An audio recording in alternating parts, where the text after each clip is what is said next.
It was a cloudy, gray morning. It was the start of a new week. The night before, I had stayed up until 2 watching movies on Netflix. Elijah, the boy I carpool with to school, and I really didn't feel like going to the first couple of classes. Hey, we like good lighting. Pay attention. We like good lighting. Pay attention. Why are you on your phone? Ooh, we like good lighting. We had 10 minutes left before school started. We had never ditched school before.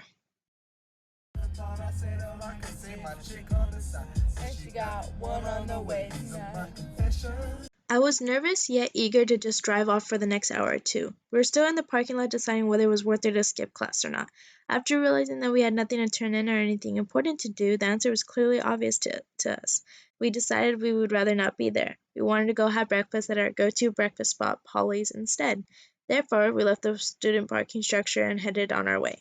Once we arrived at Polly's, I was so happy and excited that we weren't going to class. We sat down and scanned the menu. I ended up getting the ABC omelet, while Elijah got eggs and hash browns. The whole time we were still kind of shocked that we skipped class. It felt so rebellious. Once we finished, we had enough time to make it to our second period. We paid for our meal and headed back to school.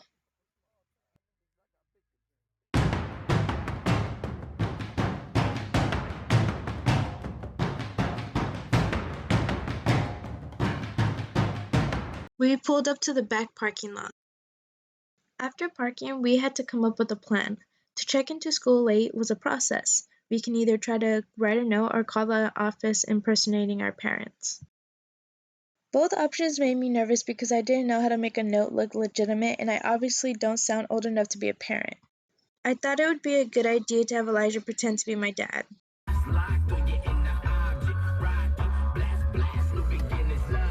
And just say I was sick or something. He called and talked to the attendance lady, Miss Bowen, after we walked into the school to check in.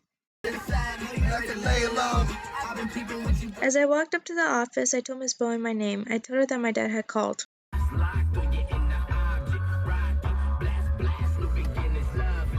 She then tells me she knew it wasn't my actual father who called.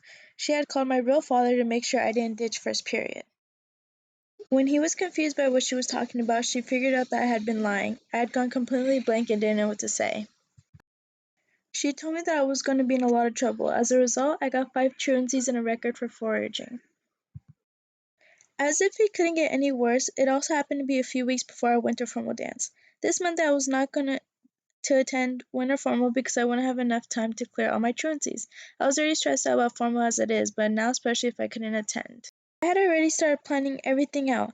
I had a date, my dress and shoes, and pay for all the activities my friends and I do before and after. I had to go to my winter formal because not only was it my senior year, but I already paid for everything except a ticket.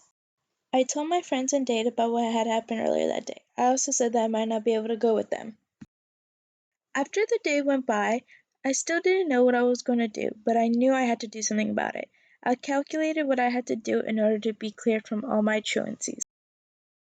Even if I was able to attend Saturday school, campus beautification, and lunch detention, it still wouldn't be enough. So my friend suggested I talk to the head of the attendance. I was kind of unsure if that would even make a difference, but I had to do what I had to do.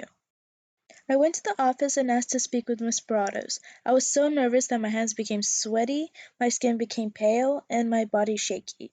She called me in and we sat down to discuss my truancies. She explained that I had a couple of truancies. She asked me why I had skipped. Knowing that I had a C in my English class, I told her that I was working on papers I had to turn in for that class. I explained that turning these assignments in was going to help me to get a better grade in English. Luckily, she fell for it and understood why I had done what I did. She told me that she would take everything I had on my record away. To top it off, she sold me a winter formal ticket for $80 when it was currently $100 at the time.